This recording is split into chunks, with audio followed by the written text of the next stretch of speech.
Hey Justin, it's Amanda.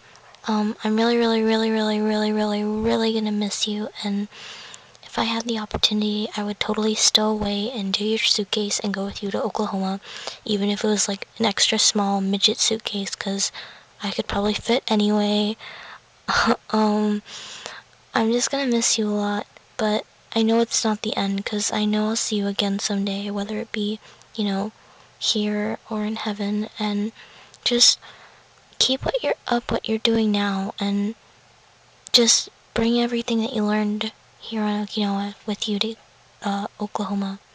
And I just want you to know that I'm gonna miss you a lot, and that I love you, and that you're like a brother to me, and I'm gonna miss you a lot. And you better keep in touch, because if you don't, I'm going to Oklahoma, and I guess, or I'll like do bad things to you, bad, horrible, terrible things, if you don't keep in touch. So you need to, or else.